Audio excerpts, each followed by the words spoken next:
4 Shonen Jump manga might get canceled on this huge episode of FORNEVERNEWS. No matter how you move, get it done. No matter how you move, get it done. No matter how you move, get it done. No matter how you move, get it done. Shonen Jump is scrambling right now, and what I mean by that is, y'all know I've been reporting that 2 of the newbies that came out recently in Shonen Jump, Ayashimon and Dororan, is not doing too well. Like, they're in the bottom of the TOC. The manga sales came out. Doran flopped harder than ever. Ayashimon, it did okay. And then I'm getting these reports, because remember we also talked about that Shonen Jump for the first time in like ages, if not ever, switched up their survey to ask questions about what fans feel like about volume sales, which I don't know if that stuck. I think they ended up going back. I'm not sure. But then they put out a report that Ayashimon Volume 1 has gotten a second new reprint, which means it's selling so well we had to reprint it, right? Like, so that makes me think like, hey, it's doing pretty good. On top of that, P, the music manga, the one about like the piano dude, and Ayashimon are respectively the 18th and 23rd best-selling Volume 1s in Japan 2022 for the first quarter from January to March. So like, they're even in the top 30 newbies, which for Shonen Jump and Shueisha, they probably don't even like that. Like, if you're not in the top 10, what are you doing? You a Shueisha title is probably how they're looking at it. And then it brings me back to this series, Hungry Joker. This was the series that the creator of Black Clover was doing before he did Black Clover. It ultimately got canceled after 24 chapters, but I was heavily invested in this series, and I really looked into every possible announcement, every blurb about this series, and I remember they gave me false hope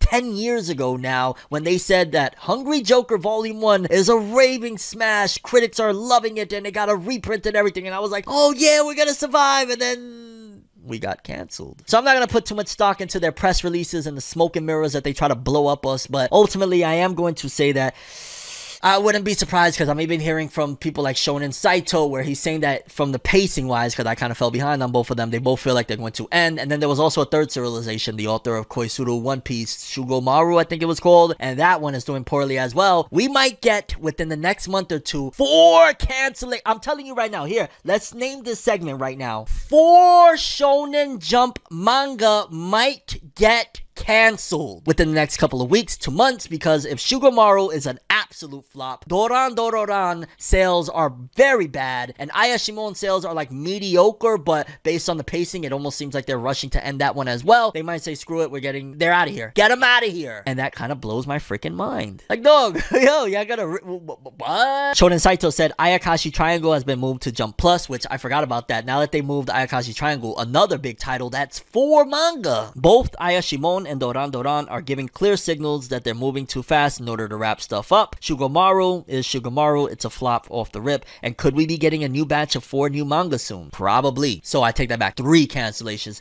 3 manga might be getting canceled, and 4 might be coming in. Imagine being a Naruto fan in 2022 and having great news. Really excited to talk about it. And I know if you're a Naruto fan, you're probably like, okay, Fornev, what is it? What's going on here? What's happening? Because I'm being very clear when I say Naruto fan and not Boruto fan, because, well, technically it could still be Boruto, so let me not completely eat my words, because word through the grapevine, and when I say grapevine, I want to be very clear, because this is coming from a leak from an inside source that has been right about several things, so I'm going to stress that this is not official confirmation. This still goes in the rumor pile, although it's a strong rumor of like, yo, dog, if trust me bro, I know is a thing that really you should listen to, this is kind of one, because a YouTuber that goes by the name Senju in Japan has broken a lot of different stories in the past about different games, and he's just been dead on right way before official confirmations or anything. So this is why I say there's a lot of validity there, and it's a credible source, but you just never know. And also my homie PS360 HD2 vouched for it as well, so that's a lot more of a boost. Again, I'm not saying this is official, but it probably most likely is. Apparently Naruto Storm 5 is coming, and apparently from what has been told based off of this leak is that Naruto Naruto Storm 5 has been in production for a year, and automatically so many questions come to my mind because I'm like, wait a minute, isn't CyberConnect 2 the one that did Naruto Storm, and aren't CyberConnect 2 currently doing Demon Slayer? Like, didn't they just announce that they're releasing new DLC for Demon Slayer of Uzui and all the stuff from the Entertainment District arc? How the hell are they gonna do this? And my mind immediately makes me think that, yo, they're swapping and they're using similar materials, because if you've ever played Demon Slayer, then you know that that game, Hinokami Chronicles, is straight up like Storm. It's almost the same exact engine, so I wouldn't be surprised if they're using the same engine and developing like, hey, we'll create the characters and the models for this one here and for this one here, and of course, you know, they switch maybe the shading and stuff so it doesn't look straight up, but it's like essentially copying homework, but it's a company that is copying each other's homework. Because if all of this is true, then that would make me question, like, okay, are we going to get another Demon Slayer Hinokami Chronicles, or are they going to just support this one through DLC until the end of time? Because how do you do that? I mean, it would make sense, and I think financially it can be done way more efficient to just develop both of those games at the same time, because hey, you're literally just creating stage maps and stuff like that and the character designs, but it's all within the mechanics of that same engine that they use. I don't want to say it's the Unreal Engine. I forget what engine they use. I always hear Unreal. I'm pretty sure it's not Unreal. It's another engine, but the CyberConnect 2 engine. And the reason why I don't want to say Naruto Storm is because if it's going to continue and they're going to be adapting the stuff that's happened, then they got to go into Boruto, and the Naruto Storm 4 game with all the DLC they had entered into the Boruto Naruto the movie stuff, but technically that still was like within the realms of the Naruto IP, so they kind of got away with that. This one, you got to go straight in through Kara and everything, so it could very well just be called Boruto Naruto Storm, something like that, or it could be called Boruto to Naruto Storm, the 5th evolution, something there. Partially, I think that they're not going to want to go the Storm 5 route, and probably they might want to rebrand, because the whole point of Boruto to begin with has been, hey, we want a new audience, we're going a different direction, so calling it Naruto Storm 5 would almost feel like it's going against that very thing that has been promoting from the get-go, that, hey, if you're a Naruto fan and want to join us, cool, but we're not really targeting you. So there's a lot of variables, but we do know that more than likely the next Naruto game that's going to come following Shinobi Strikers is probably going to be a Storm game, and oh my god, yes, if that's what the fans want, then please deliver. Now, if this information turns out to be wrong again, y'all know who to attack. No, I'm just playing. Don't attack nobody. Honestly, I believe that this is going to be fact. I believe that these two gentlemen, like, first of all, PS3, that's my guy. Also, the other gentleman has been right about a lot of things in the past, so we gotta wait and see. But more than likely, Naruto Storm 5, based off this leak, is going to come. We're going to get a Naruto Storm game again, and oh my gosh, I am so happy, because Naruto Storm games, like, they did a lot for me. Like, back in the day, I remember I stopped playing video games, and it was Naruto Storm 2 that got me back into gaming in general. Like, I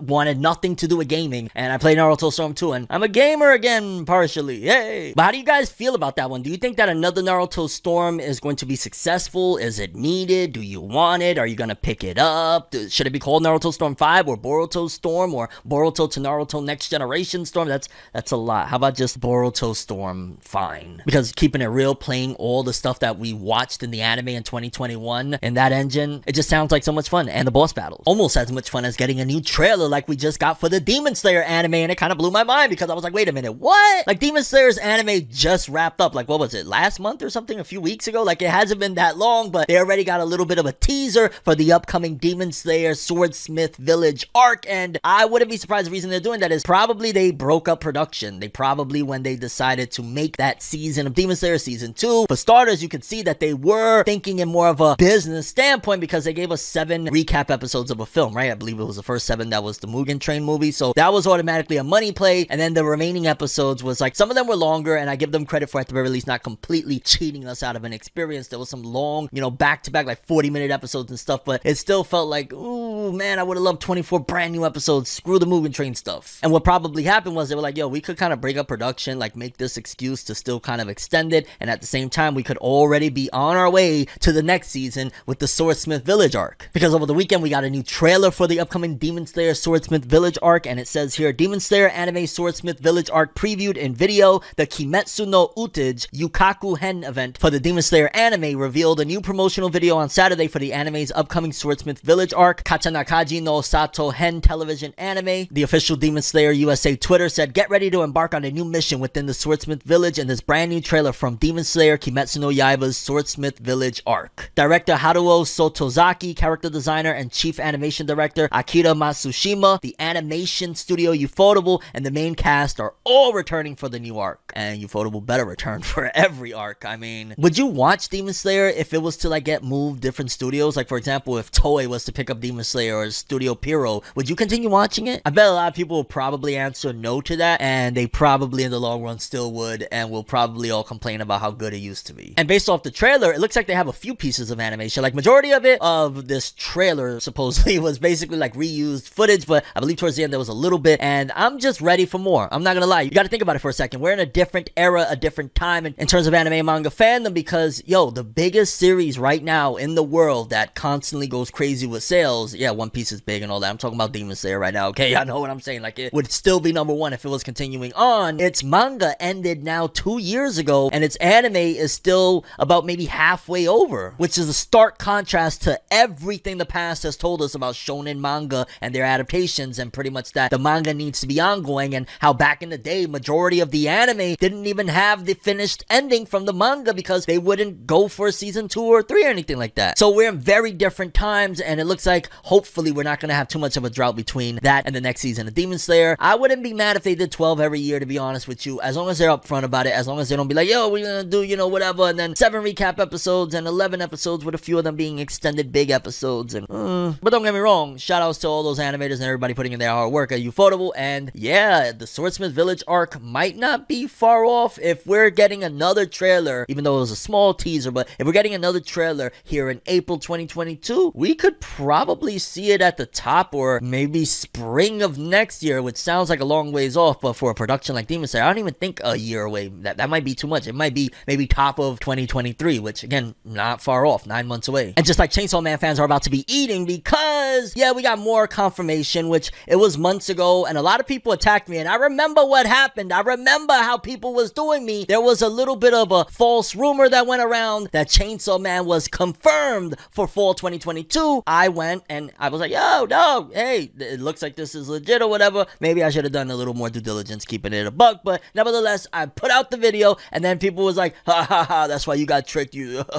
Congratulations, you're the one that pushed the misinformation, and you got me on a mistake. Like, what good would it do me to try and push misinformation out there? Do I have any ties to any of these companies? Am I gonna benefit from saying, hey, yeah, Chainsaw Man is gonna come out in fall instead of like it coming out in winter or something? Like, I get nothing from that. But either way, the good news here is that we now have seemingly confirmation that the TV anime Chainsaw Man will be hitting broadcast fall 2022. And I'm gonna tell you like this, because the anime and manga landscape, I'm starting to notice a change, and I want to see if you guys see what I mean, that we're almost looking at it from a music business standpoint now. And what I mean by that is we're starting to have quarterly big releases and whatnot with the anime, in terms of like they save all the big guns for this time of year. It's starting to look like that. Like, have you noticed that like the end of last year, for example, it was like, yo, we got JoJo's, we got Attack on Titan, like so many big things. Like, it's almost as if like now, like how music artists will be like, yo, 4th quarter of the year, you got Drake coming, you got the big dog coming, little babies coming and stuff like that. Like, they try to do things like that now with the anime. So now Chainsaw Man is going to come in 2022 by fall. I believe Bleach is supposed to come around there as well. I forget, it's been a little bit, but Bleach is coming out. Like, we got a lot of big heavy hitters that are going to be coming around the same time. It's as if they're going to flood the market, because right now, just keeping it real, since Demon Slayer and Attack on Titan's anime has ended, it's not completely dry. I feel like One Piece, the manga, has been holding down the manga scene in terms of like the mainstream and trending and all that stuff. For the most part, One Piece, on a positive note anyway,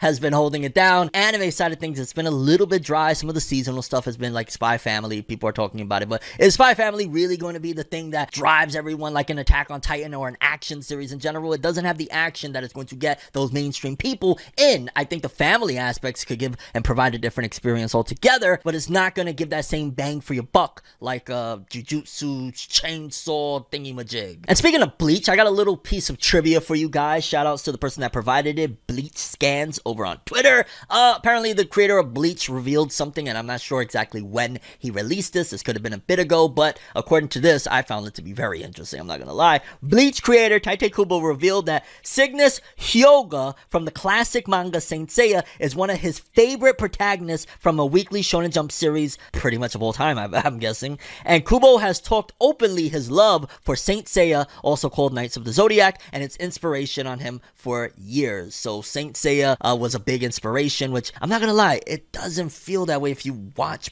Bleach. I mean, I guess maybe the structure, like Bleach has that classic, hey, 1v1, 1v1, 1v1 structure like back in the days with Saint Seiya, so I could see that inspiration there. But in terms of dog, if you look at like Bleach and Saint Seiya, Bleach is like dark as hell. Oftentimes, some people might describe it like, goddamn, it feels a little emo with that soundtrack. I love it personally, and I'm not saying emo in terms of a derogatory or negative thing. I think it looks sick. But you compare that to Saints Never Die, Dakushimeta, Koko no Kosumo. Like, yeah, that's not hitting the same as Hiyama Hikarita no Serene. Yeah, I stopped before I started scrambling all over the words. But yeah, that's so random. I don't see it at all. Like, I really don't. Aside from the 1v1 structure, like, I guess, like, Soul Reapers never die. Although they do, because if you watch the 1,000-Year Blood War, when it comes, you're gonna see bodies is gonna hit the floor. Or souls, I guess. And speaking of souls, there's Wandering Souls out there, kind of like the main character of To Your Eternity, a freaking amazing series. And we got a little bit of an update on season 2 already. To Your Eternity TV Anime's new teaser trailer reveals staff studio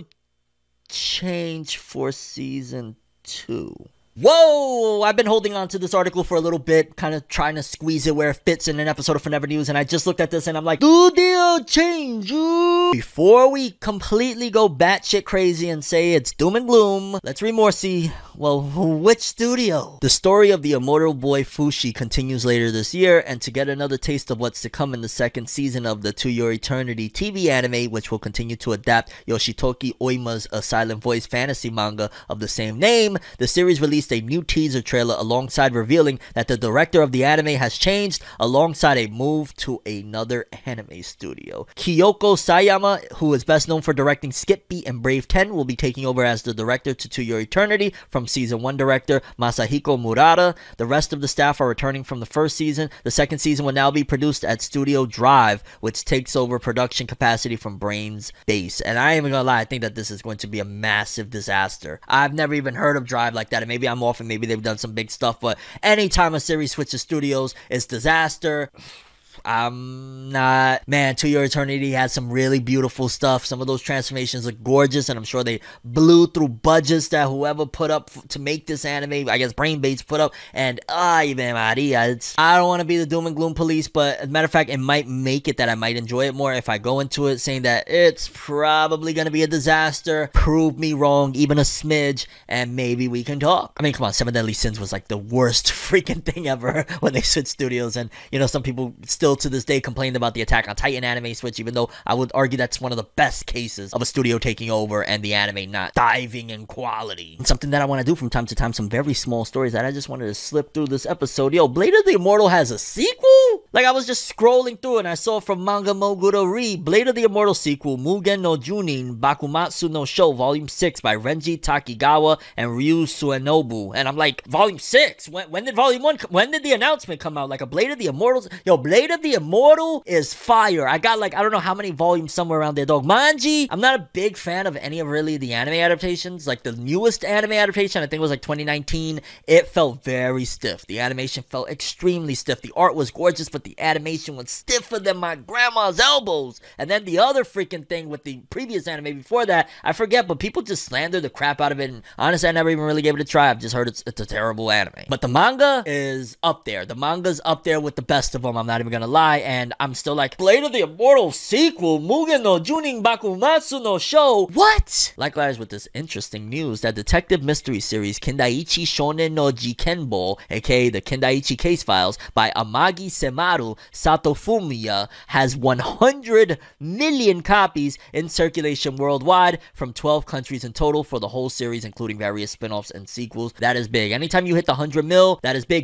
So shout outs to those dudes that did Kindaichi. And all jokes, I'm not even saying this just like I'm on FORNEVER News. I gotta tell you guys, like, I stay away from a series like Kindaichi because it sounds somewhat like Detective Conan, and I could see myself getting very addicted to Kindaichi, and that means you guys is gonna get a lot less attention. I see that's like a series that I could tell that I'd probably fall in love with, and I would watch every single freaking episode and read everything that I can. And no, responsibility no allows such things, lad. And another little mini story is that Golden Kamuy by Satoru Noda is getting a live action movie adaptation, and I think this would be one that I would actually try because Golden Kamuy. It'd be interesting to see how they handle it. I don't know. I like Golden Kamuy. I have a little soft spot for it. I had a little nice time when I watched the first season back in the day, and they're doing a live action. It could be alright. I don't want to be completely pessimistic about it, but you just never know. Either way, still big news for the series. Shout outs to them. I'm sure the creator loves getting a little bag for something like that. Just like the creator of Mashle is probably loving his popularity, because Mashle been, you know what I'm saying, doing some things, but also this popularity poll, Mashle's first character popularity poll, has received 65,699, really on some 666 shit, alright? And the top 6 votes, was it the unofficial Weekly Shonen Jump account that decided, yo, we're gonna do all this sick shit? Like, what we doing here, dog? Where we at with it? Number 6, Finn with 3,500 votes. 5, Rain with 5,035.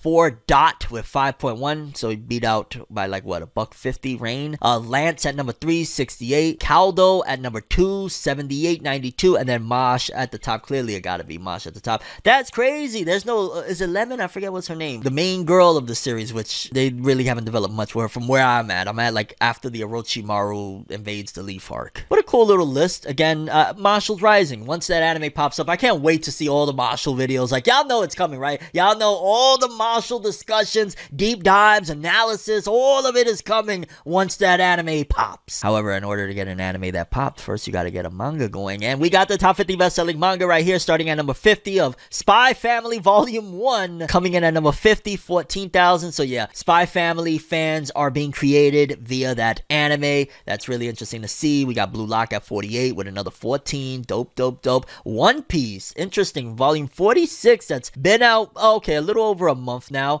16,237. Definitely just, you know, it's what it is. It's a decline, but, you know, One Piece is still the GOAT. Tokyo Revengers Volume 26, 17,499. Almost a mil.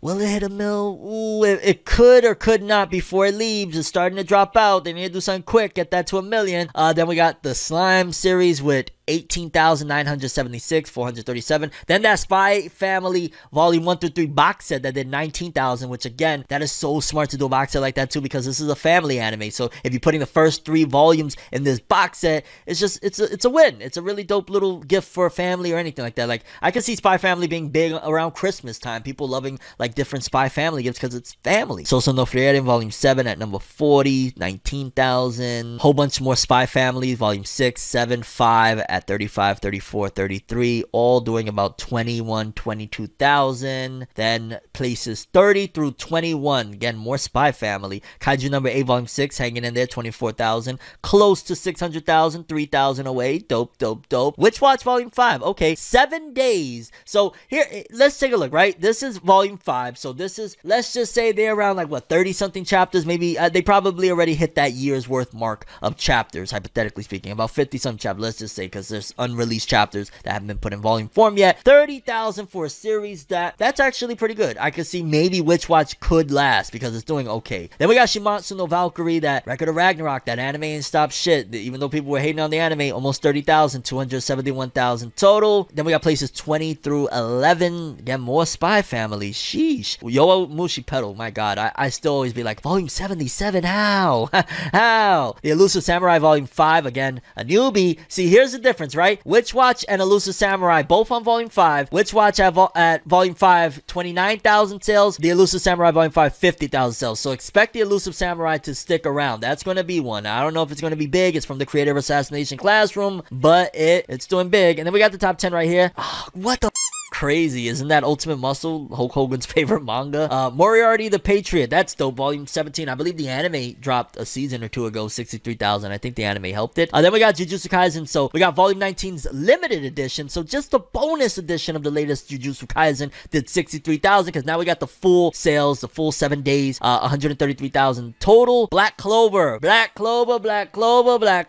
Volume 32, in a full 7 days, 105,000. Even though it's not the craziest, and it never was the craziest, there's still respectable sales. You're still hitting 6 figures, 32 volumes in, and a whole lot of hate on top of it from people that probably would have been into Black Clover if they weren't exposed to all of its predecessors. Because that's one of the main criticisms, you know, it copies this, it's like that, and Black Clover's just dope, man. Shout outs. I'm happy to see Tabata in 7 days doing 6 figures. Dope stuff. Dragon Ball Super Volume 18, 141. Dragon Ball Super's sales been going up a lot. They know what they're doing. They know bringing in Bardock, they knew what they were doing. Big sales, big money with Bardock. Takopi's original manga, I mean, Takopi's Original Sin. And I don't know why I always cover it. The joke is over. This is the last time I'm covering it. It looks like now a blonde Aladdin. Okay, no, Scheherazade. 190. Wow, 200,000 on volume 2. Why it says final? Is that the final volume? Was it a short? Okay, whatever. A Spy Family volume 9. Could that be the latest one? Yes, I believe it is. 7 days, 606,000. Yo, clap it up, man. You gotta salute. Not only the Spy Family, it was already doing 700, 800 on first week without an anime. It's still volume 9 in with the anime bringing it back up after like that initial manga hype died down. Like, salute. Then we got the top 2 dogs, One Piece and Jujutsu Kaisen. One Piece 1,050,000, Jujutsu Kaisen 1,093,000. That's crazy. Is this the first time? I wonder when's the last time this happened. I want to argue right now that this is the first time in a very long time that One Piece has not come in first place with a volume debuting.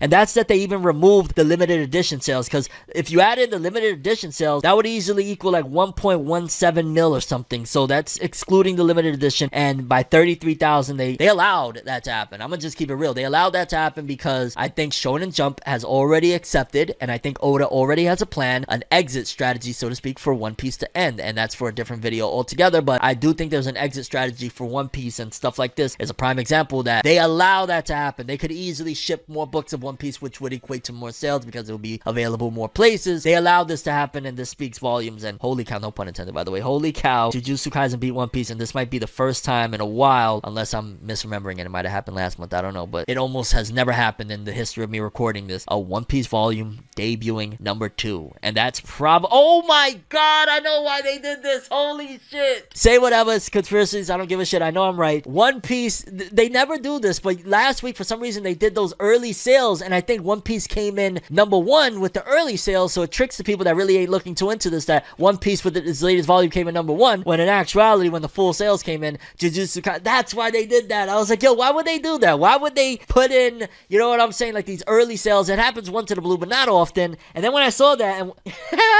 they tried to juke it, that was their best shot. I commend you. You tried, good stuff. And the average person is gonna not believe me, and that's fine, but that's what happened, okay? But I ain't gonna lie, don't get me wrong, I like me some new manga from time to time. Like, for example, the Black Lagoon manga that recently got an announcement of a spin-off series. We got a little more info and some really exciting info. If you're a fan of Black Lagoon, this might be the manga that you want to continue in terms of the spin-off, because we know the author takes a lot of hiatuses with Black Lagoon. And again, I'm not sure if this is done by the same author though. Ooh. The new Black Lagoon spin-off manga series focused on the character Ada during her CIA beginnings, titled Ada Initial Stage by Yamamura Hajime, Kami-sama Dolls, and Rei Hiroe is on the cover of the upcoming Sunday GX, and it looks absolutely fire. And just being able to say Black Lagoon spin-off is mighty fuego, my lord. Like, honestly, the Black Lagoon series, I've been waiting so long for more of the anime. Like, I watched the original anime, I watched Roberta's Blood Trail. I really love Black Lagoon. It's one of the most down-to-earth reality action things. It almost feels like it could have been like a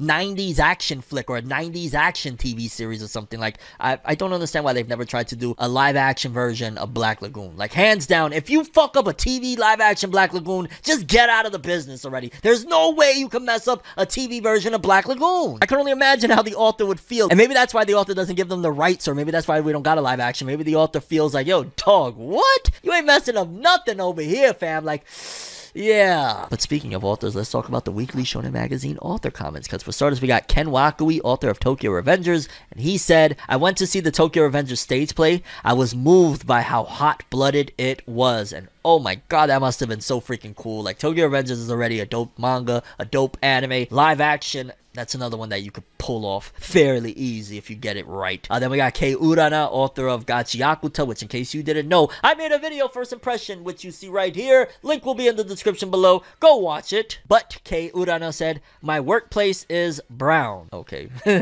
Brown pride. Eden Zero, Hiromashima, Fairy Tail author, all of that good stuff. I was able to provide a certain interviewer who's a huge Mashima manga fan plenty of material during an interview. I'm gonna keep it a buck. I'm salty that interviewer is not me, and I'm very, very disappointed. Like, oh my god, Hiromashima, dog, I give you your flowers around here, man. Why can't we I'll pay for the interpreter, dog. Come on, come holla at your boy. Let me get that Hiromashima scoop. I want to know about Rave. I want to know about Fairy Tail. I want to know how you dealt with the hate. I want to know how you feel about the love. I want to know your aspirations. I want to know all of that good stuff. Come do an interview with your boy. Because I know I often talk about interviews and I haven't really done many. I'm gearing up for it. You're gonna see, like, there's a lot of changes coming. Please bear with it. I know there's been a lot of changes to FORNEVER News. I guess quickly for the real ones that stick around all the way to this point. There's been a lot of changes coming to FORNEVER News. I got some really cool stuff coming for you. You just gotta wait and see, I guess. Because I'm trying to evolve, trying to get it right, trying to make the best show possible for you guys, and also survive on the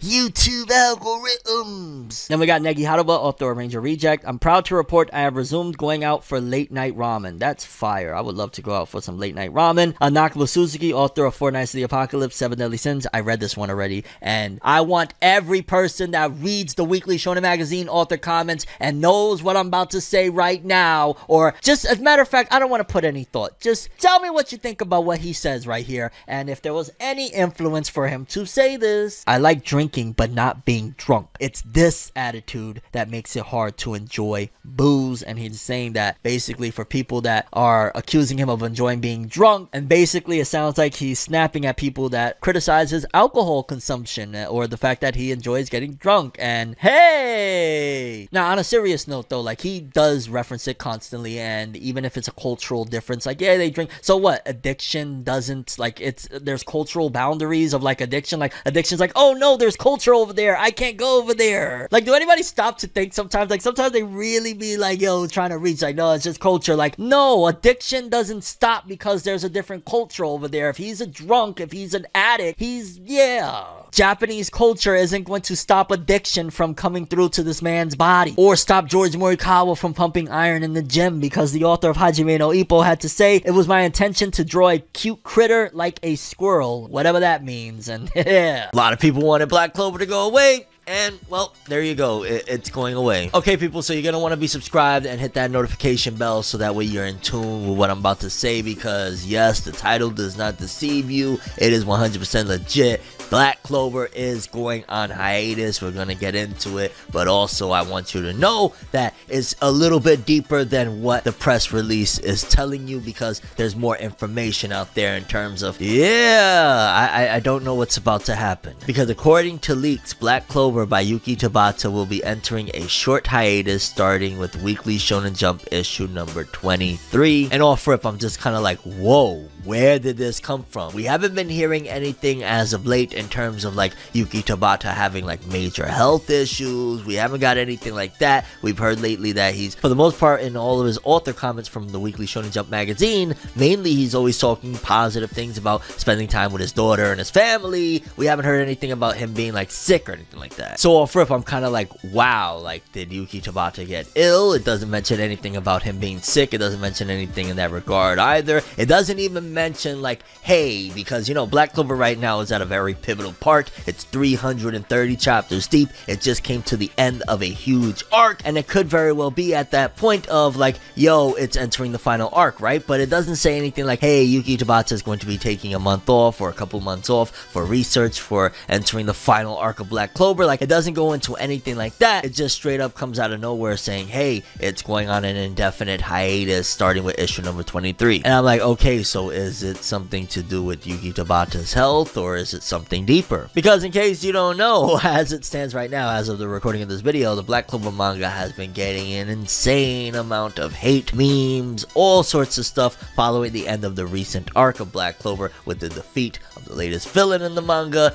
and it's been down bad. Like, the memes and jokes have been to the point of, like, I'm seeing Mickey Mouse more on my Twitter timeline fighting against Lucifero than I am seeing Asta, the main character, because the meme has gotten that much out of control. But like I told you guys, it's not just that cut and dry, right? It's not just that cut and dry in terms of Black Clover ending, because another announcement came out shortly after that is also coming from the same magazine, that starting that same issue that the Black Clover manga is going to be going hiatus in, Shonen Jump is going to be starting a new series. Now, normally when Shonen Jump starts a new series, that means that they're going to be taking something out of the magazine. It's equivalent exchange, essentially. Think like one goes, another must come. We actually were just talking about the fact that they removed Ayakashi Triangle, a big Shonen Jump manga that I believe just got announced for, like, all sorts of stuff coming for it, and anime included. It was removed from the magazine due to some content controversy. So that's one series already removed. Then on top of that, you got 3 newbies that aren't selling the greatest. 2 of them in particular are selling terribly. 1 of them is selling okay, and their rankings in the TOC, they're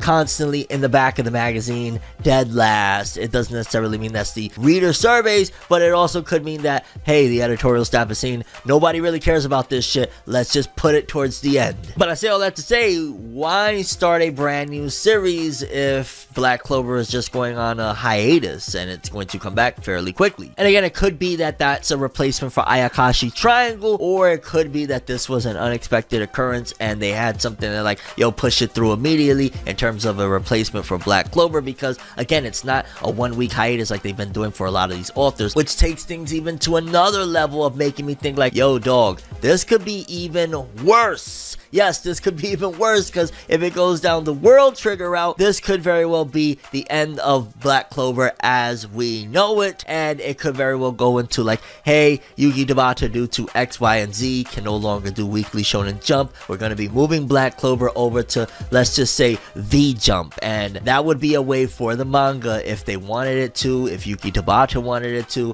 for the series to continue on for as long as they decided to do it. If they moved it on over to a different magazine, or if they decided to put, you know what, put Black Clover in Jump Plus. I mean, that would be a major boost for Jump Plus. Also, again, Yuki Tabata could write at his whim, and they could keep going with a series just in case other stuff don't pan out that sells decently enough to justify like, yo, let's keep it around. It makes us a couple bucks, and yeah, it has a massive anime fandom globally. Like, I think Black Clover's anime and Boruto's anime as well, likewise, are the 2 things that keep those series and those IPs afloat. If it wasn't for the fact that the Boruto anime is so popular over there in Japan, I don't know if it would have continued. Black Clover's anime, I think, held it down for a long time too. How many times we reported over here like it's the #1 anime on Crunchyroll in like 83 countries or something crazy. It's like, it has proven that, yeah, there's other sides and other avenues that are successful, but this comes as a shocker. And as a Black Clover fan, I'm not gonna lie, a part of me feels sad about this, because again, we don't know when he could return, but then also part of me feels like this might be an appropriate time to go take a step back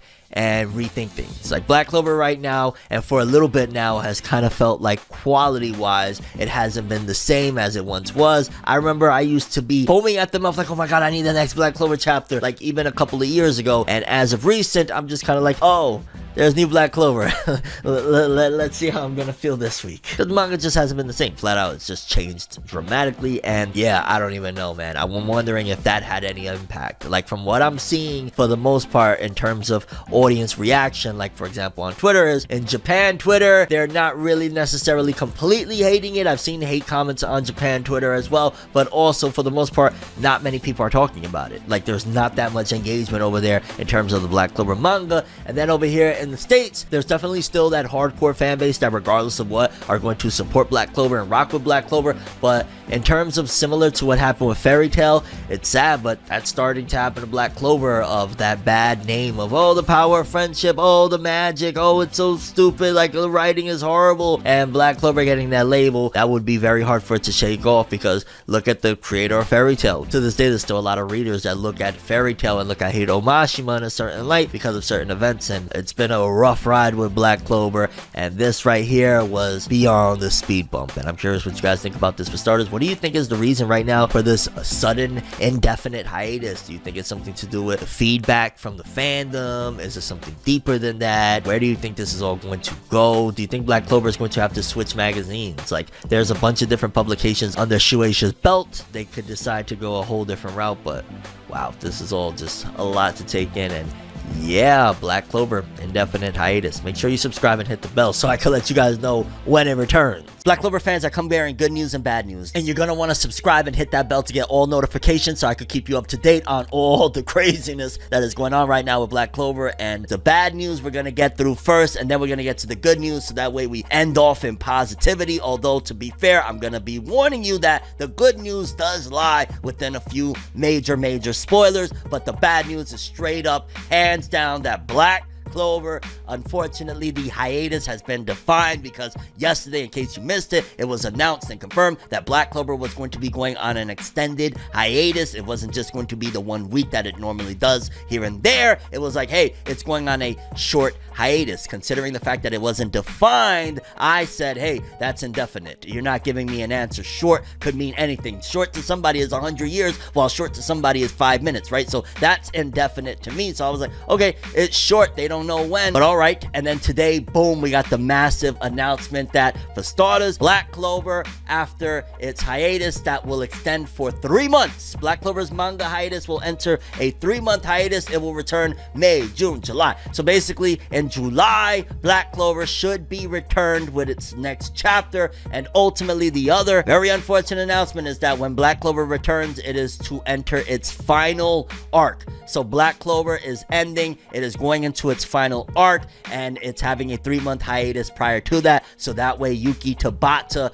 can do what needs to be done. In fact, the official press release says here from the unofficial Weekly Shonen Jump account that Black Clover by Yuki Tabata will be entering a 3-month break starting issue 23 in order to prepare for the final arc chapter of the series. And wow, because initially everybody's going to be thinking, oh my god, so what's going to happen next? And the mistake that I don't want to make is I don't want to dread Black Clover's ending. I did that with Naruto. I did that with Dragon Ball Super's anime. I dreaded them coming to an end, and I'm not going to make the same mistake with Black Clover. So I'm going to look at it from a different perspective in terms of I'm going to be more appreciative and positive about it. Yes, Black Clover's last chapter, 330, it was terrible. Just in general, the end of that arc was really, really bad. However, the good news, the great news, the best news of all of this, in spoiler territory of chapter 331, the final chapter of Black Clover that we're going to get prior to this massive break. People, we have some breaking news. As I was editing this, the editorial staff at Shonen Jump, along with Yuki Tabata, added some extra comments about the break. Let's read. Thank you for always reading Black Clover. Black Clover will be absent starting next issue in order to prepare for its final arc. After consulting this matter with Yuki Tabata, it has been decided for the mangaka to take a rest for a certain period of time and then go back to write the continuation of the series. Due to these circumstances, this break is expected to last about 3 months. We will inform you for more exact dates and upcoming issues of Weekly Shonen Jump. We apologize to all the readers who are looking forward to the series, but we hope you all understand. We look forward to your continued support of Black Clover, Weekly Shonen Jump editorial department. And then Tabata followed that up with saying, if I were to follow my own feelings, I would have kept drawing without a rest, but after having a thorough discussion with the editorial department, and in order for me to draw the manuscripts of the final arc at my best, I will be taking a long break. I'm sorry to all readers that look forward to the series every week. Black Clover will be getting even more exciting, and I will be back to put out all my strength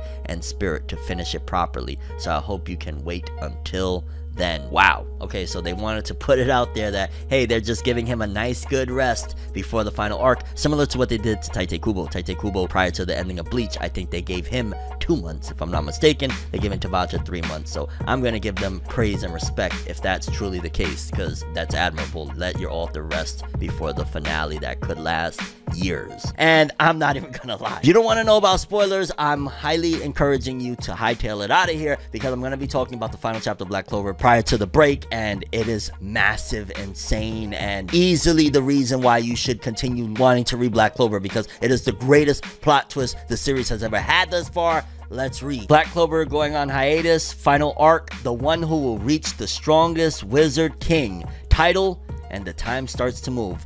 Seal says, you really are safe. You've become so splendid. Then the Spade simps are asking for Yuno if he'll return to Spade, to which Yuno says, and he doesn't give an answer, Asta is happy his mother loved him. He realized it was his mom based on Leaves' memories. I told you! I said it! I called it! That they were fused together, they became one, they were overlapping, they became one. I told you! Meanwhile, Yuno is giving a speech about all he needs to protect in Clover Kingdom, etc. Yuno's speech and Asta's convo with Leave ends up with the same declaration. Asta is talking his idealistic ideals about how he'll ensure people in Clover know Leave is a good guy. That's not gonna work. Middle text says, Black Clover, we're back to Clover Kingdom. Damnatio, and Julius says something doesn't add up. Magicula is not a Quillforth devil. Damnatio to Julius.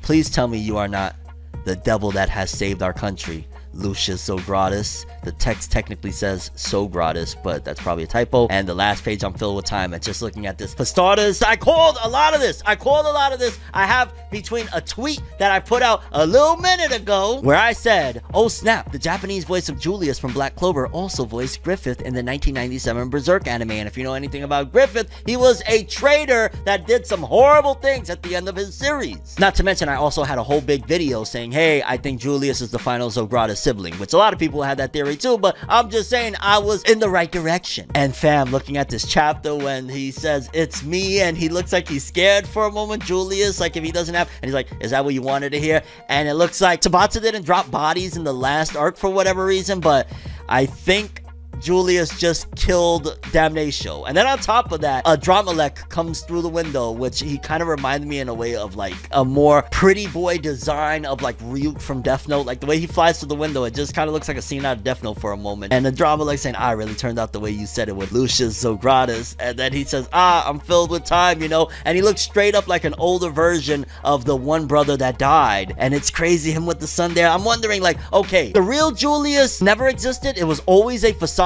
this entire time, because it would make sense, honestly. Even the very beginning of Black Clover, go to the Black Clover anime, I mean, it starts off with Julius hiding who he is and walking around town and stuff like that. Like, there's so many hints all over the series, and this is exactly what Black Clover needed going into the final arc to make things exciting. Like, yeah, I ain't gonna lie, the last arc, it was rough, there was some problems, but this is exactly what the series needed. I'm so hyped. I can't believe I was kind of on the money on that one. And also, we got to talk real quickly about how long is Black Clover going to go, right? If we are chapter 331, the final chapter prior to the big massive, you know, 3-month hiatus, how much longer do we got? I'm gonna say like this. I remember when Naruto announced that it was going into the final arc and whatnot. Likewise, kind of with Bleach, but in particular, I remember very specifically with Naruto, it said it was going into the final arc and it lasted 5 more years. Shonen manga don't last as long as it did in the previous gen. I say it goes about half, especially something like Black Clover. So I'm gonna say, with all of that being said, if Naruto went 5 years, I'm gonna say that Black Clover has a solid 2 years ahead of it, unless they really want to rush it out the door, and Tabata got to do it in 1. That's what I'm going to call, because if we're going into the finale, this arc alone lasted quite a few years, right? This whole thing against the 3 Zogratis siblings and Magicula and everything, that lasted a few years. The final arc ideally should last long too, so who knows? Black Clover could go for 2 more years, it could go for 5 more years. I think that this is also a possibility with this big break to do a big time skip. If this is like, hey, they're vying for Wizard King, you know, status and whatnot, this would be a perfect opportunity to switch things up, because at the end of the day, just because right there Damnatio was killed doesn't mean everybody's going to immediately know that this is a traitor. I would love, let's get a break, let's get a time skip, let's get Asta and Yuno a little bit older so the whole Wizard King situation can become a real thing and not feel like, oh, they're still kind of young. And at the same time, with Black Clover, with all the hate that I got in the last one, I think now they can afford to get a little riskier with changing things. I'm just saying. But wow, people, very, very big and explosive info. Final arc, 3-month hiatus, Black Clover's big plot twist with Julius, insane. Curious what you guys think. For starters, how do you feel about Lucius Zogratis all along? Do you think the real Julius that we know of the entire series really was there somewhere? Was that all an act? Your thoughts on Lucius Zogratis? Maybe he's not completely evil. Maybe he started off evil. Maybe being with the people of the Clover Kingdom might have softened him up in certain areas, because we've seen Julius really kind of even look benevolent. Or maybe all of that changed once the gates of the devil world, maybe that's when Julius was reminded of who he really is. And your overall thoughts and expectations for the future of Black Clover?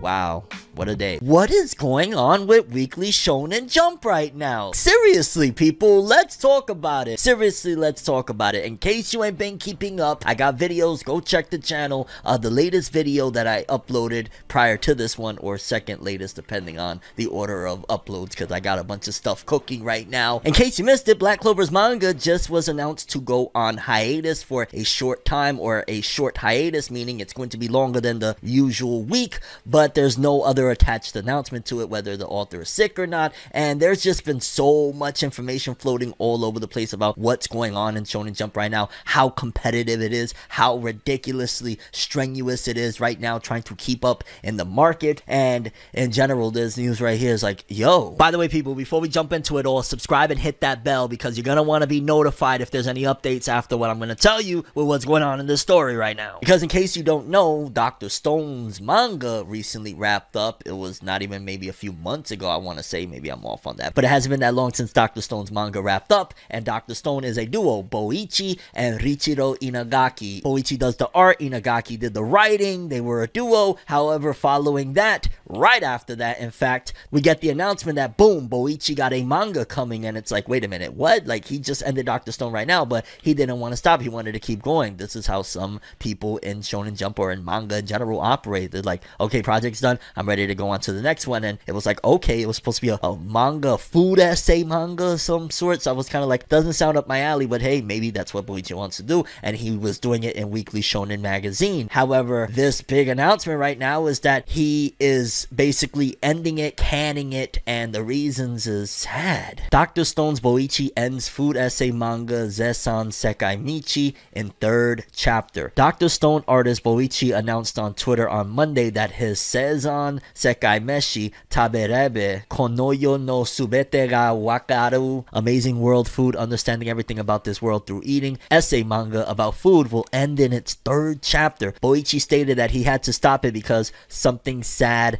happened. Boichi launched the manga in Kodansha's morning magazine on April 14th. Boichi Sunken Rock, Origin, and Riichiro Inagaki, author of Aisho 21, launched the Dr. Stone manga in Weekly Shonen Jump in March 2017. Now, the sad reason, first of all, very, very vague. I've noticed Shonen Jump is starting to be very vague. They're not talking much about like the author's health anymore. They're trying to shy away from that. I've started to notice in recent times because, yeah, it's always been a public outcry of like enough is enough already with these authors that are going through it. So it's just said sad reasons. I'm going to put my conspiracy theorist hat. Don't believe anything I have to say if you don't want to. Believe it if you do. But ultimately, my theory on it is if it's not something to do with like family related stuff, tragic stuff, which that if that is the case, absolutely, of course, do everything you need to do, stop your manga, all of that stuff, because yo, that's real life. That's important. Do what you gotta do. However, if it is for sad reasons and it's vague as such, just like, hey, sad reasons, what if it's that maybe Boichi going to Kodansha, Shueisha was like, hold up a sec, wait a minute, you just finished Dr. Stone 5 minutes ago, where are you going, what are you doing? Because again, to me, I was shocked, like, he's in Kodansha, he just left Shueisha and Jump, what happened? So who knows if there's some discrepancies there, and they were like, we're gonna end your whole career right now if you play with me right now, fam, like, don't ever do that again, you're done with that, in 3 chapters it's out of here. Maybe that's what he produced, and they were like, well, it's over now. So who knows if that could be the case. Again, that's just conspiracy theory, pay no mind to it if you don't want to. It's like, but just a thought. And either way, it's just kind of bonkers to me that Boichi goes shortly after finishing a big serialization like Dr. Stone straight into another one with this food essay manga, only to end it 3 chapters in due to sad reasons. Again, if he did lose somebody or if it's anything of that nature, very, very sad stuff. But I don't know, it just seems very bizarre. The whole situation felt bizarre. Like if he had like some words with Shueisha, dipped out, went to Kodansha and was like, yo, I'm gonna mess shit up over here, and Shueisha was like,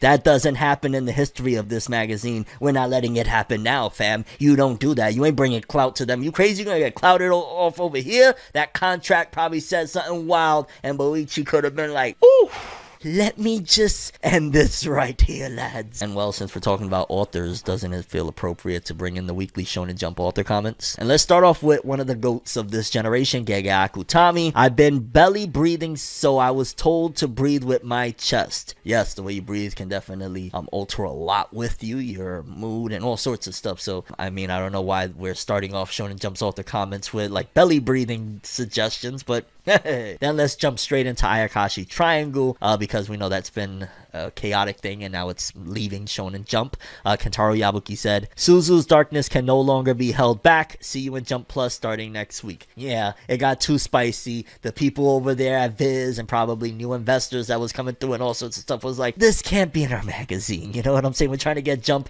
on mainstream media's level, and you're like, sorry. So yes, Suzu's darkness is going to have to be withheld within the confines of Jump Plus Online. Although I think that if anything, now that allows Yabuki to go wild, and hopefully Yabuki's financial state isn't affected much by it, and it's like, yo dog, I want to see the authors win. I'm always for the artists, I'm always for the authors, I'm always for the creatives. That's how I roll here. Yo, and I ain't gonna lie, I wasn't even gonna read this one, but I want to do it right now because it sounds dope. The elusive samurai Yusei Matsui, he also did Assassination Classroom. I no longer get excited about a new phone. I used to treat it like getting a new toy and would read the manual with passion. Yo, that is so facts. In fact, fact, I bought this one, was it 2020? I want to say it was 2020, and I haven't really been like all that enthusiastic. I'm hoping that Apple goes into that flip phone thing that they've been doing with the smartphones lately. I like that idea. I don't know if they're going to skip out on it though. But let's move on to Yuki Tabata, author of Black Clover. He had said, my 2-year-old saw my art and said, you're really good at drawing, Papa. Thanks, I'm doing my best. That is so heartbreaking and sad to hear. I can relate so much because I've been through some situations, right, where, like, you know, for example, it was a few years ago, trying really hard at creating some content, and it was backfiring, and a lot of you guys wasn't rocking with. I remember just my daughter's face would sometimes make me feel a little bit better, like, yo, I'm getting destroyed out in these streets, and my daughter coming through would make me feel like, yo, it's alright, I still got her. And I don't know, man, it's so sad that Yuki Tabata is getting so much hate with the latest stuff in Black Clover, because he's a really good dude, and maybe Black Clover's quality might vary at times depending on what's going on, but ultimately there's still a spirit in there that I'm always going to appreciate no matter what. And yeah, it's just wild out here. And shout outs to Tabata. I can't hate on a man that, you know, cares about his kids. We got Yuji Kaku's Ayashimon. I read Alan Moore's Neonomicon. It was really good. I'm hoping for a sequel. I'm hoping that you continue solid in the magazine. I'm hearing some good things with like the latest chapter, that like it seems like we're starting a new arc and the pacing has slowed down, and I'm hoping that that's a sign that maybe, you know, Koisuru One Piece might get the axe, Doron Dororong might be hitting the chopping block, and of course Ayakashi Triangle had to leave to Jump Plus, and Black Clover, oh my god, what is Jump gonna be left with? It's like One Piece takes a break every 3 weeks and stuff like that, so One Piece, you got it here and there, and you got Jujutsu Kaisen, of course. Like, Jujutsu Kaisen is the flagship title pretty much that is a standard, and even Jujutsu Kaisen takes massive breaks because My Hero has been taking a bunch of breaks as well. Like, I think it's going on another break. I can't remember. We'll talk about it probably in the next one. I don't think I have that story right here, but yeah, it's crazy. What is going to happen with Shonen Jump? I started this episode off, and I think that that's one of the appropriate titles of what the hell is going on. What is happening to Shonen Jump? What the... Then we got Mashle's Hajime Komodo. UFO noodles really taste like they're bad for you. Delicious. I love them. I really... There's something about Hajime Komodo. He reminds me, in a way, personality-wise, from his author comments, of the author of Chainsaw Man. But, you know, different stories, different levels. I ain't gonna lie. Chainsaw Man and Mashle, they don't... Hey, it's very, very different, but I really rock with Hajime Komodo. He's a very funny dude based off these author comments at the very least. Let's jump into Yuto Suzuki, author of Sakamoto Days. The White Monster energy drinks are delicious. Drinking one makes it feel like my heart is pumping faster. Yo, Yuto, was you gonna give me the check for saying, like, I'm just saying, I'm giving them free promo, Yuto. What are you doing? Then let's jump to Gen Osuka from Doron Dororon. I'm trying to say it right. I used to say Doran Dororan. Doron Dororon. I often struggle with whether I should address my assistants or fellow mangaka by their real names or pen names. It's complicated. I find that one very interesting because it also reveals that a lot of these authors, once again, have pen names. That's not their real names. Like Taite Kubo, that's not his real name. I think his real name is like Noriyuki Kubo or Nanashi Kubo, something like that. Forgive me, but I know it's not Taite Kubo. These are pen names often that they have. Like, I believe the duo that did The Promised Neverland, that's a pen name as well. And to take a little breather from sales, let's talk about Comic-Con and the blows that just in general a lot of these anime conventions or comic book conventions, because obviously Comic-Con is more than just anime, but ultimately the big L's that they all took because of the pandemic. And a lot of people are looking at it maybe from a different perspective of like, oh my god, they're falling off and stuff like that, the same way people are looking at movie theaters, except you really can't judge certain situations, like things that were, you know, outdoors, where literally there was laws where people could not go into these buildings. Like, there was points where, hey, they have to be closed down. So how are you going to look at those numbers and say, oh my god, they're all falling off? Like, they took blows because of the situation out there, but it's not like people have lost interest in going to these events. They just literally couldn't, because this article, it says San Diego Comic-Con lost over US $8 million in 2020. The non-profit organization San Diego Comic-Con lost over US $8 million in 2020, according to its annual registration renewal. According to its annual registration renewal fee report filled with the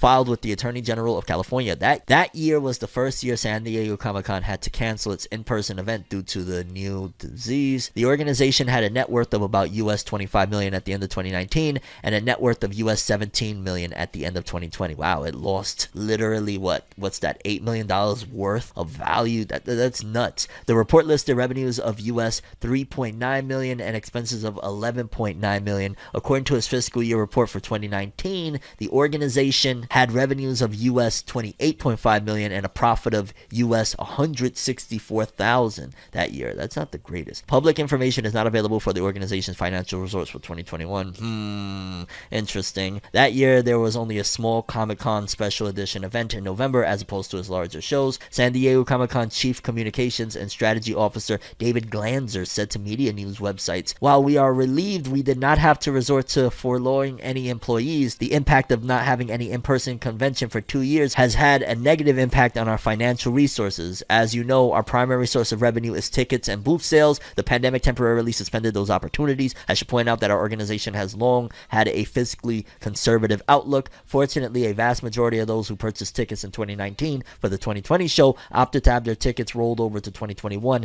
and when restrictions continued and 2020 had to be canceled as well, most continued to be enthusiastic and chose to have them rolled over once again." Yeah, a lot of people want to, they want to go. The Times for San Diego Comic-Con website had reported that San Diego Comic-Con had not filed its IRS form for the, gosh darn it, they're getting all the details. They haven't even filed taxes is what they're trying to say. And in related news, the convention appointed IMG as its first licensing agency, so just a whole bunch of information on the event. But yeah, this could impact things in the future. Honestly, it could be where prices are going to be even higher, which the economy already, not to get too, out there into economics and stuff, but you already know the economy is on some next level. Whoa, what are we doing here? So then you add that on top of the fact that they lost so much value, so much revenue over these last couple years of everything being shut down. Yeah, I don't think they're going to go away. I think there's too much backing, too much love and passion from comic book fans and anime fans and, nerds all around to shut down. But I think they're going to have to downsize or either that or seriously increase those prices because, yeah, that's one of the ways that they're going to have to try to make back the revenue. And I'm not going to lie, things are already expensive at conventions. I couldn't imagine them increasing things by like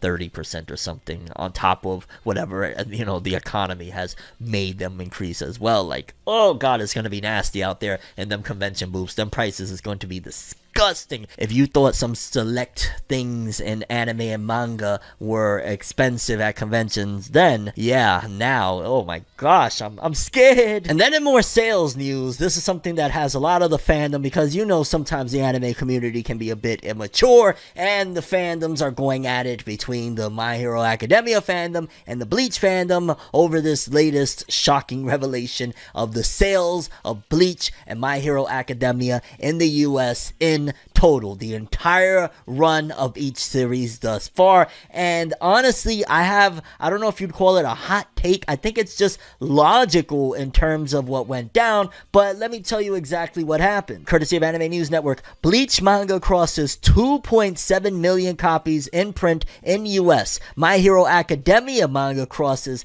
10 million copies. Entertainment news magazine Variety reported on April 6th that Tite Kubo's Bleach manga has 2.7 million copies in print in the United States. Kohei Horikoshi's My Hero Academia manga has over 10 million copies in print, with its first volume having crossed 1.2 million copies in the United States. Note, while Variety stated these numbers are sales numbers, Viz Media confirmed these numbers are copies in print, so they haven't necessarily went to people's houses. Those books could still, some of them at the very least are still in stores. Viz Media will publish a 20th anniversary edition of the first volume of Bleach on August 2nd. I saw they have like this big box set too that's coming. It's crazy. The company will also launch a 30-volume box set, there we go, of the My Hero Academia manga series on October 18th. The release will feature a 48-page booklet with bonus illustrations and double-sided posters. And with that information, a lot of My Hero Academia fans took to trying to clown Bleach and say ha ha ha, but in reality, let's think about this for a second, right? Because because the argument that they're using is, hey, look at that, Bleach has been around forever, and My Hero's only been around a fraction of the time, and My Hero's at 10 million and Bleach is at 2.7, like, ha ha ha, except there's a flaw in that logic in that manga nowadays sells a bajillion more in the US than it ever did back in those days. Like, manga now is selling, you know, in the millions of copies, where back in the days it didn't sell much, even in the big three era, so to speak. That's why they really tried their best to hide those book sales, and when they would leak out, the famous story that I always tell of how Bleach had like one volume come out with 500 sales in a week, and I was astonished and disgusted, like, how could that be happening to one of the biggest series out there right now? There's a stark contrast in terms of what's happening nowadays. Sales have increased, so yeah, Bleach, that hasn't had an anime in a bajillion years now, and hasn't had a manga in 6 years now, is going to have less sales than a series that came out when manga is booming and social media is booming, continuing to promote it. It's just larger than ever. Sony bought out the biggest anime distributors. Netflix is in the ring. Like, it's a whole different, you can't, you know, because anime of course promotes the manga, and then the manga, like, you can't compare the two. It's a different time period. Like, at the end of the day, one of the biggest differences, for example, is that back in the days there wasn't any digital media, so if digital copies are included in those sales figures, that would be a thing. But also, back in the days, over here we were like a million years behind in Japan, so like, we would have anime, but how much would it really be promoting when we didn't know what started where? Like, everything was just very chaotic, and now it's like, oh, okay, you could either be on the anime first, or you could be on the manga, and everything is pushed into people's faces. It's just a different story. And if you really wanna, because there's some people that's just been mad disrespectful towards Bleach, if you really want to keep it real, Bleach in total has still sold more than My Hero Academia, and that's not to slight My Hero, because My Hero's done already, what, 60 something million worldwide or something? Like, that's crazy. But at the end of the day, Bleach is still a legend, and the disrespect has been ruthless, and it's like, come on, bro. Shout out to both series though. That's like crazy to see what Bleach did in a time period that manga really didn't sell that well, and in a time period now that it's selling a lot more, My Hero is benefiting off of the backs of what Naruto, One Piece, and yes, people, Tite Kubo's epicness, Bleach. Okay, people, so y'all know that Toei Animation has had a ridiculous amount of terrible press lately, right? Between the battle against the content creators and copyright, and all of the insanity that's been going on with the hack that happened of Dragon Ball Superheroes, and One Piece Film Red getting delayed, and just, it's been crazy with Toei Animation. And it seems like, to try and put things in order in terms of their public image, they released a little bit of insight into the positives that they're going to be bringing to the industry. And I'm not gonna lie, I'm not gonna completely cast them out and say like, yo, dog, because if you're gonna do something good, and some like creatives or animators or whoever works within the anime industry can benefit from it, then by all means, let's see it. But here's what we have. Toei promises work practice changes after labor standards recommendation. The legal portal site Bengo4.com reported last week that the Central Labor Relations Committee's Labor Standards Inspection Office recommended corrective action to Japanese media company Toei in response to the company's alleged practice of working employees beyond legal limits and failing to provide proper overtime pay to employees. Ouch! There is some really like bad stuff that's come upon Toei with this, dog. I didn't even know that.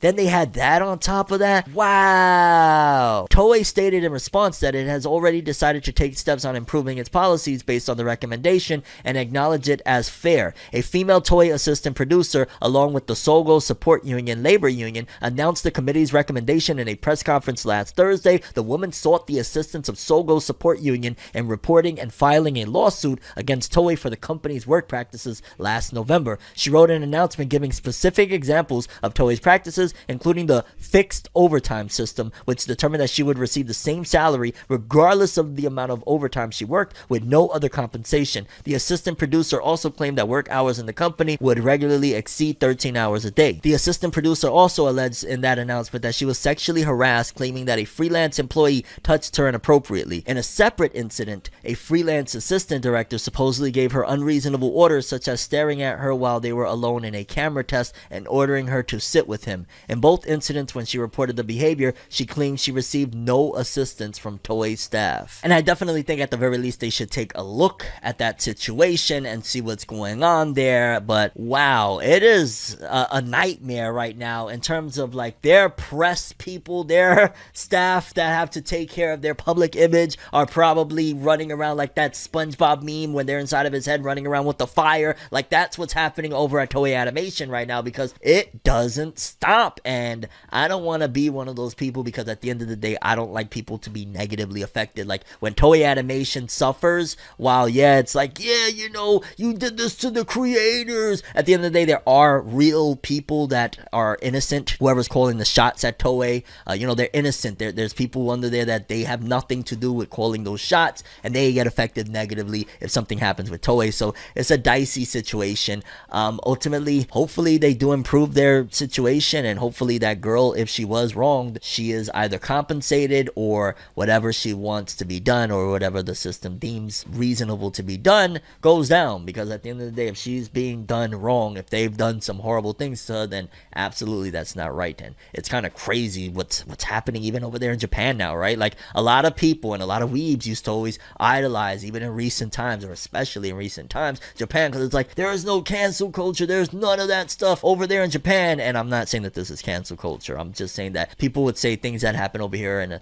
the States and North America you're not going to see in Japan. But stuff like that, for example, you see it everywhere. It's going to happen everywhere. There's just different brandings of it, different looks of it, but it is in every political system, it is in every work environment, and it's just how you navigate through it. But yeah, people, terrible situation all around. I hope all parties involved are all right, and it's just really messy with Toei, man. I don't know. And I want to add in there that all of this was alleged. I don't know anything about any of this. This is all alleged based off this article provided by Anime News Network. And in more con news, conventions, Anime Expo's Twitter account, in case you didn't see it over on Twitter, I want to say it was a few days ago now, was compromised, so to speak, and they were tweeting out, like, the reason I knew about it is that they even tweeted at me. They must have got like the registry of everybody connected to the account that probably like buys badges and is just connected in general to go to Anime Expo and their Twitter, and they just started spamming a whole bunch of stuff. It says here, Anime Expo's Twitter account compromised. The official Instagram account for Anime Expo and Twitter confirmed on Saturday that the convention's the Twitter account was compromised earlier in the day. The Twitter account posted a profile picture and multiple posts promoting NFTs. A Google web cache of the Twitter account shows that the original post remained on the account for at least 5 hours. The account currently has no profile picture, and all of the Twitter posts regarding NFTs and many posts tagging other Twitter users are now no longer available. Anime Expo will return as an in-person convention at the Los Angeles Convention Center on July 1st through the 4th, 2022. However, the convention will require attendees to the Anime Expo 2022 event to show proof of vaccination for the corona or a negative test taken 72 hours prior to attending the event. Regardless of vaccination status, masks will be required indoors except in designated areas and will be optional outdoors. I wonder with all the mask mandates that they've been dropping everywhere if that's going to be a thing maybe last minute that they do. That would be crazy and interesting to see. I'm curious, but yeah, that's wild of how, like, you know, this is happening very frequently. Like, it was on YouTube not that long ago, I'm seeing like Eminem's account, all of these artists of, like, you know, rappers and stuff were hacked by this one Spanish guy. It was the most bizarre thing ever, and like now they got Anime Expo. And yeah, I don't know about returning to conventions, man. It's been a little bit. A part of me feels like it'd be dope to do, but part of me feels like the next time I go to a convention, I want to do something a bit more like grandiose with you guys. Like, I want to set something up of like, hey, yeah, maybe we kick in an Anime Expo, and imagine like myself and a whole bunch of you guys just kicking it, going from like, we make an event, then we go from the event, we go to Anime Expo together, we go from Anime Expo, we hit up like a restaurant or a place to kick it. Like, there are so many cool things that we could do, right? That would be dope. I think you'd like to kick it with Nev and run around Anime Expo in LA together, wouldn't you say so? So we'll see what's up, see if I could get something done in time. If not, there's always the following year, because it does seem a little bit strenuous, and of course it's like last minute that I'm even thinking of this right now, but it will be fire. And if not this year, then why not next year? But we gotta wait and see, because you never know. Opportunity can change everything. Even making the CEO of Crunchyroll step down, that one was like, whoa, I didn't see it coming, but I guess I should have seen it coming, just because at the end of the day, if Crunchyroll was bought out, Sony's eventually going to want to hire their own people. Usually it's customary for when they get bought out of a company, for like the heads of it, the former heads of it, to stay on board, to give people, teach them the ropes, and so that it doesn't feel like a dramatic change, and ultimately they could continue the system as if nothing has happened.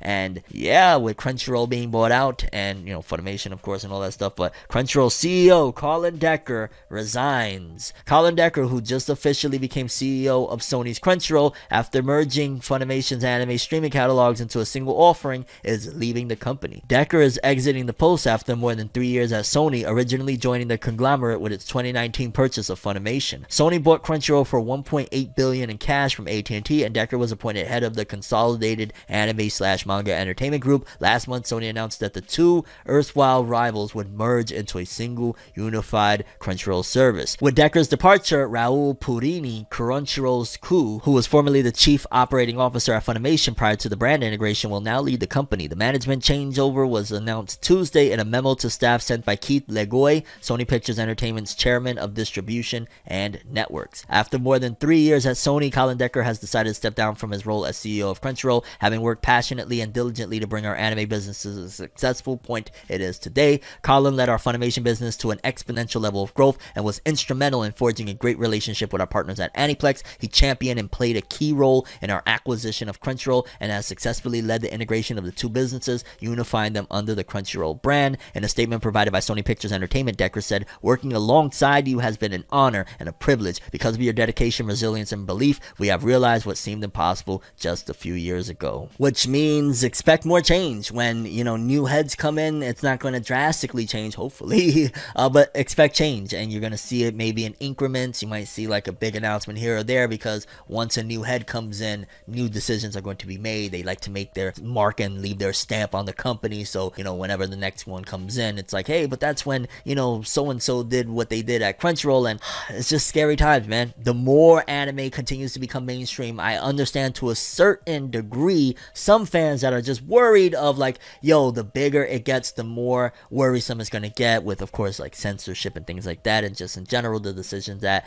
are going to be made moving forward is not going to be from the same people that provided the experience that you're accustomed to and you've been accustomed to for a few years now. It's like legit, I have no idea what would happen to this channel if tomorrow I decided to just randomly let somebody else just start running this thing. Like, I still film it, but everything else is handled down to the way I film it. What I talk about is all, designed by somebody else. Like, you guys would be like, whoa, this is, something crazy. And boy, oh boy, do we gotta talk about this, because I'm not sure if I'm the only one, but has anybody else been paying attention to the streaming app wars? Like, it's going nuts out there. Netflix, all these people with the anime arena especially. I love paying attention to like, okay, what move they're gonna make next, and this move is very big, and honestly, it's sounding like Netflix is taking blows that we, unbeknownst to us anyway, didn't realize was going to happen. But the big thing that kind of screwed them was changing up and basically making restrictions on the password sharing. One of the things that they came out and said was like, yo, there's 100 million households that are sharing passwords and all sorts of stuff. Like, they were bugged out about this number, but ultimately the fans spoke, and apparently they had lost a ridiculous amount of subscribers. It's been crazy. Netflix considers low-cost streaming tier with ads after first drop in subscribers in a decade. Netflix CEO Reed Hastings said on Tuesday that the company is considering introducing an ad-supported streaming tier at a lower subscription cost. Hastings said, "Those that have followed Netflix know that I've been against the complexity of advertising and a big fan of the simplicity of subscription. But as much as I'm a fan of that, I'm a bigger fan of consumer choice and allowing consumers who..." He is so full of it right now, though. I get it. And allowing consumers who would like to have a lower price and are advertiser tolerant get what they want makes a lot of sense. Hastings' statement follows Netflix's Tuesday announcement of a decrease of about 200,000 subscribers from January to March, far below the company's earlier projection of a gain of 2.5 million subscribers. This is the service's first drop in subscriptions in a decade. Netflix attributed the drop to its already high household penetration, account password sharing, and increasing competition. It also stated broader economic factors such as an inflation and the war in Ukraine. Netflix subscription in Russia alone resulted in a loss of 700,000 subscriptions. The drop in subscriptions led to Netflix's stock price dropping about 25%. Netflix projects a further decrease of around 2 million subscribers in the April to June quarter. The addition of a low-cost ad-supported subscription would be one attempt by the company to step stem the subscriber bleed. The streaming service only recently implemented a price increase in subscription plans in the United States and Canada earlier this year. Meanwhile, anime streaming service Crunchyroll recently removed its long-running free ad-supported simulcast viewing option in the beginning of the spring anime season in April, with only a few exceptions. And that was one of the major things I was thinking when I heard this news. Like, they're adding this ad-supported thing. Like, didn't Crunchyroll just remove that? So I guess these are different businesses on different sides of the spectrum. While Crunchyroll is trying to scale, Netflix is scaling down. Some spring season titles are available for free ad-supported viewing for their first 3 episodes a week after they premiere, and older titles are still available for free with ads. The service previously allowed free ad-supported streaming for simulcast titles 1 week after an episode premiered, and I'm curious what that did to the Crunchyroll numbers, the fact that they changed that now, because there are going to be droves of people that are going to dip as well. So Crunchyroll, they might have shot themselves in the foot with that one, because I don't know, unless they have some plan on how they stop the bleeding of that. A lot of people are going to dip that, yo, what, I can't, you know what I'm saying, I can't watch for free anymore. So that's interesting in comparison to Netflix, and just in general, it's like the streaming wars are bearing fruit to casualty, and Netflix's numbers are decreasing for the first time in a minute. And it's wild because Netflix was the first big guys on the block, and all of these other competitors are coming through like wham, wham, wham, and Netflix is taking an L. But I think in the long term, if Netflix did this, they have a plan that is going to help them get back on their feet. I think this is going to be a temporary thing, and I think over time, it's going to be curtains for the other streamers, because now Netflix won't have that holding them back. And I'm only speaking in terms of from the company side of things. I totally get that. It's like, yo, dog, well, actually adding ad-free supported stuff is still a really dope thing. So yeah. By the way, people, before we even jump into this, subscribe and hit that bell, because yeah, you're gonna want to be updated on things. And since we're in the Netflix realm, might as well talk about it. There's a small update for JoJo's Bizarre Adventure, which I feel like this was already out, but this is another press release courtesy of Sugoi Light over on Twitter. Anime JoJo's Bizarre Adventure Stone Ocean, Netflix worldwide distribution of part 2, episodes 13 to 24 on September 1st, 2022. I believe we knew it was September. I'm not 100% if it was said to be for the first or not, but either way, even though I'm disappointed,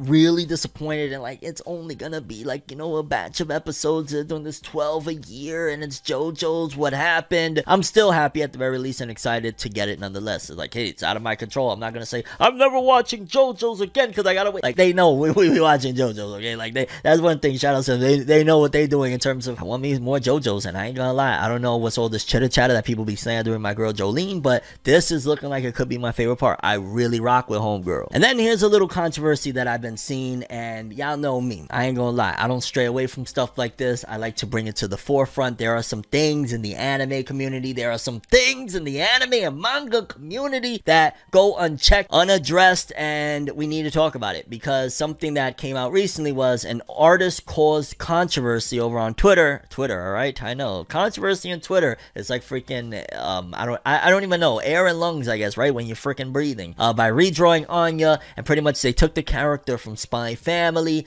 that is Anya, the main little girl, and they drew her as a little black girl. And I'm not even gonna lie, the art looks really dope of the artist, shout outs to them, but a lot of people were really upset about this. And I always say this, right? I always say, even if, let's just say, right, even if you're upset about this bothers you, you're like, dude, just make your own shit, why you gotta turn it into this and that? Like, if that's your angle, whatever. But it's when the nastiness of the following comments that I look at it like, nah, like, see, this is the things about the anime community, the uncomfortable truths of the anime community that we need to address, that need to be discussed. Like, at the end of the day, because you're mad and upset about something does not give you the right to enter territory of all of the disgusting comments that you will see here, and there was plenty more over this whole thing. I get it if you're upset, I get it. I mean, personally, I don't get upset about those things, but hey, if you're upset and that's your prerogative, whatevs. At the end of the day, taking it to that level of being like,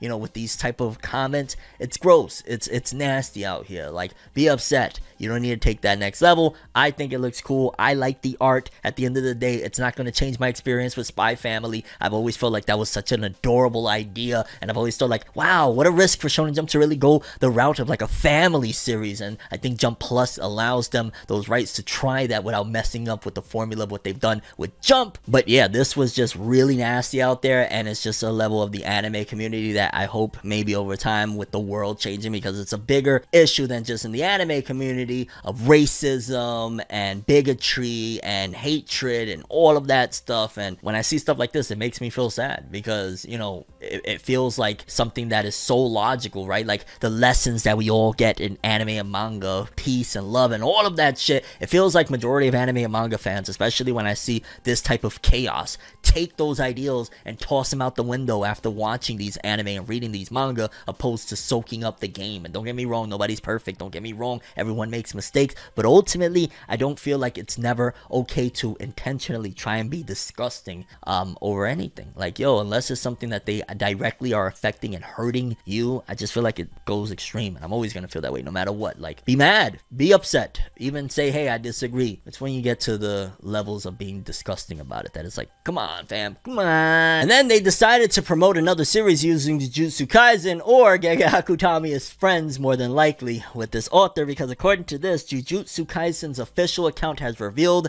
that Mizuki Yoda, artist of Neolation and Marriage Toxin, the new Jump Plus series, has been an assistant of Gege Akutami's in the past. And I do think that benefits things in a weird way. I think it also helps the algorithms. I will say this, I checked out Kaiju number 8 because Yuki Tabata told me. When I saw Yuki Tabata said, hey, that the monster series was from one of my assistants or somebody that had worked with me before, like, yo, dog, go check it out. I was like, oh, okay, I'm gonna go check it out. Yuki Tabata told me. I'm gonna go check it out. I rock with Tabata, and it was freaking amazing and a great decision. I believe likewise with the author of My Hero Academia, he had another assistant that blew up with another work. Like, it's really, really a dope thing. I just wish we would see maybe a little bit more other than just like the Jujutsu Kaisen account saying, yo, this was an assistant. Like, I would love for Gege to come out and say, yo, dog, you should check my guy out. And if he did in the author comments and I'm misremembering, then forgive me. But yeah, it's like, hey, did you know? And Gege Akutami's like, yo, dog, if I ain't saying it myself, why are you saying it? Like, who say you can promote Yojiro on my name right now? Who said that? That contract said that. And then with all the chaos in the Boruto community with some of the latest stuff, we got a blurb and I guess a teaser, a spoiler for the upcoming chapter of Boruto chapter 70. That's next month's chapter, the chapter that comes out in May. But according to this, it said here, Boruto appendix card preview for chapter 70. In which direction will Kawaki's new resolve take him, as well as his rising conflict? And that makes me think like, okay, so it's going to be a little bit more, once again, Kawaki centric, which is pretty much always that at that point, because a lot of people, I've seen mixed reactions to the latest Boruto stuff where people are like, yo, what is this, dog? Like, this chapter felt a little bit stale, too much romance, too much talking and stuff like that. But I think chapters like this help humanize the manga the same way it helped build the anime up a little bit of those slower chapters. I think maybe they were like, yo, let's add some of that stuff to the manga. And I do notice now when we get highs in Boruto, even if they're not the most like 20 out of 10 type of highs, it's still a little bit more interesting because now these characters have been fleshed out more. And yeah, so we're gonna see, I guess, Kawaki more in the next chapter. And also things are gonna get even more intense. Just wanted to give you a little bit of tidbits for Boruto chapter 74, lads. And then in other shonen news, My Hero Academia is gearing up for some really cool stuff. It says here, My Hero Academia Fest 2022 event will be held on July 24th. And I'm imagining there's going to be some big announcements here at that festival. I wouldn't be surprised if we get some words from Horikoshi in terms of where the manga is at. Like, is it almost done? Like, how much more time we have? Like, that's going to be a very big one because we could very well get some words of like, hey, this is where we're going with it, alongside the anime's upcoming season. That's going to be fire to get into if they do it right as well. And sadly, that's where we end this episode. That's all I have for this one. I'm FORNEVERWORLD, and as always, people, have an awesome day. And remember the golden rule: anime and manga for life. Bye. Have an awesome day. Peace, and you guys just watched another episode of FORNEVERNEWS. Have an awesome day. Make sure to subscribe and hit that bell, lads. And yeah, tell me what you thought about these stories. Oh, you should totally like subscribe.